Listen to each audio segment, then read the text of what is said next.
Gisèle Rossignol, vous êtes présidente de l'USECH depuis 11 ans. Votre père était dirigeant du club également. C'est ça. L'évolution du club, vous la connaissez mieux que quiconque. Qu'est-ce que vous pouvez nous en dire aujourd'hui ?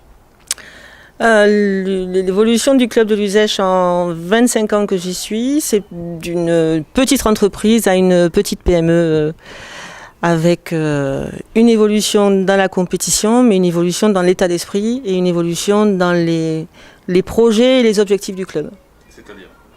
C'est-à-dire, aujourd'hui, on ne se limite pas à avoir de la compétition, à avoir des effectifs sur un terrain pour être compétiteur le dimanche. On veut surtout s'ouvrir de plus en plus sur la ville, sur la société.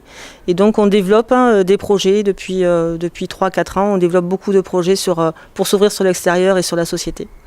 Rugby adapté, rugby féminin Rugby féminin depuis 10 ans, rugby adapté depuis 3 ans qu'on a travaillé avec l'IME de Boissor qui donc fait partie de la plus grosse entreprise de l'USECH, donc c'était quand même normal. Et maintenant on va ouvrir une section de rugby adapté au sein du club. On ouvre aussi une section rugby santé au sein du club. Donc c'est beaucoup de projets, beaucoup de travail, mais je pense que c'est dans l'air du temps et c'est ce qu'on attend aussi d'un club, d'une association dans un village. Est-ce que ces initiatives-là sont impactées, on imagine, par la crise du Covid ? Non, justement, elles sont développées grâce au Covid, parce que ça nous a donné du temps pour structurer, puisque tout le temps qu'on n'a pas sur la compétition, sur l'organisation des matchs, des entraînements et tout ce suivi-là, qui est quand même chronophage toute la saison, on l'a fait, ça nous a permis de nous poser, de nous on va dire, se régénérer. On a fait des visios, on a dit bon voilà, on en est où, qu'est-ce qu'il nous reste à faire, où est-ce qu'on va, plutôt que de s'éparpiller. Et on s'est tous recentrés sur les projets, où est-ce qu'on veut aller avec notre club, qu'est-ce qu'on veut en faire. Et on a un peu plus approfondi et travaillé sur ces projets-là. Et donc les réponses aujourd'hui ? Les réponses aujourd'hui, c'est qu'on attend vivement la reprise des compétitions parce qu'on est prêt. On attend vivement de revoir nos joueurs sur le terrain, puisque même s'ils s'entraînent, mais bon, c'est malheureusement pas les gros effectifs. Donc voilà, on a tous les points d'interrogation sur cette reprise, mais on a hâte de tous se retrouver.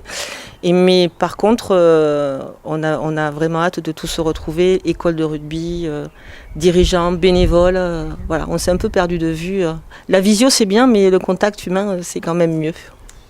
On parlait des effectifs. Est-ce qu'il n'y a pas une crainte de perdre des licenciés, justement ?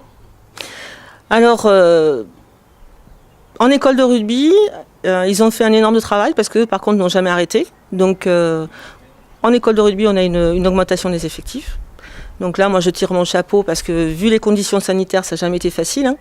Les bénévoles ont toujours répondu présent. Les enfants, on s'aperçoit qu'ils avaient vraiment besoin de cette activité-là parce qu'ils n'avaient pas grand-chose d'autre. Donc, même si le stade 3, c'est pas top, mais enfin, on fait avec.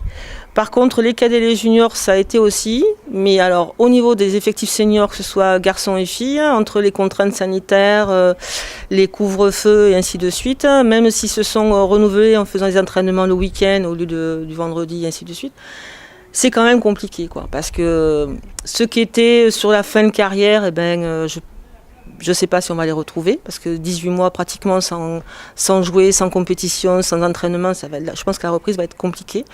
Et donc je pense qu'on va se compter. Donc nous, on a déjà commencé à préparer, là, on a commencé à reprendre contact avec tous les joueurs pour voir leur état d'esprit, ce qu'ils veulent faire, où est-ce qu'ils en sont, et pour voir un petit peu sur qui on peut compter. Mais je pense que tout le monde attend le feu vert, quoi. On attend tous... joueurs comme dirigeants, comme éducateurs, on attend tous une reprise d'activité, au moins stade 4 ou 5 pour dire on est dans le rugby, quoi. On se retrouve aujourd'hui parce que le club est labellisé.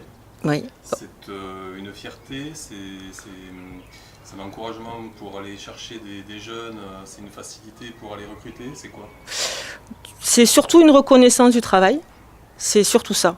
On était labellisé suivant l'ancienne catégorie, donc là c'est une relabellisation, on a remonté tout le dossier, mais c'est surtout qu'avec l'arrivée d'Audrey Galtier qui est salariée du club, qui est en charge du développement et de la structuration de l'école de rugby, en fait elle fait l'encadrement de tous les éducateurs, même s'ils sont formés, ils sont bénévoles, donc ils donnent de leur temps. Audrey, elle est là pour structurer tout ça. Et aujourd'hui, cette labellisation, c'est la reconnaissance du travail qui est fait au jour le jour, dans la formation, dans la structuration de l'école de rugby, dans les projets, dans l'intervention en milieu scolaire, parce qu'il faut qu'on travaille avec le milieu scolaire, on a trop longtemps délaissé. Et je crois que professionnaliser ce poste-là, ça nous rouvre ses portes. Et pour l'avenir du rugby et de l'école de rugby, c'est primordial. Donc cette labellisation, elle est importante parce que elle valide le travail qui est fait depuis 1 an et demi. Le côté féminin a une grande importance à l'USEJ, on en parle avec Audrey, on parle avec les Infernales, régulièrement, et évidemment sa présidente, ouais. Qui est, je crois, la première à avoir été présidente d'un club en Occitanie. Oui, ma première année, j'étais présidente de club à l'USEJ, le club était en Fédéral 3, et j'étais la première présidente de Fédéral, tout au moins en Occitanie. Et, c'était quoi l'histoire ?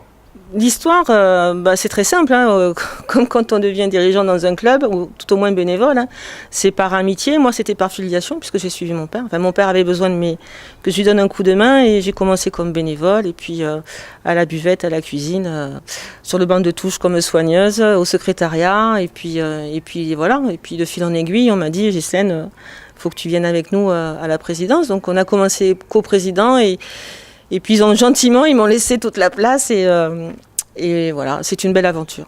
Voilà, c'est une belle aventure, et c'est surtout que je suis à l'USEJ, pour moi c'est une famille, puisqu'on se connaît depuis des années et des années. C'est un suivi, c'est pas une équipe qui arrête et une autre qui recommence, ce sont des dirigeants qui sont là parce qu'ils aiment ce club, et on travaille tous ensemble, et si je suis là et si le club est là, c'est parce que je les ai tous à côté de moi et derrière moi, quoi. Donc en mode conclusion, optimiste pour l'avenir proche ? Heureusement, parce que sans quoi on reste à la maison. Mais oui, moi j'ai hâte qu'on reprenne pleinement nos activités. Et puis j'ai hâte qu'on en finisse avec ce virus, et j'ai hâte qu'on reprenne nos relations humaines et nos repas d'avant-match, et nos troisième mi-temps, et nos entraînements, et tout ce qui fait nos valeurs. Parce que même si on les a, les visios, ça nous barbe au bout d'un moment, quoi.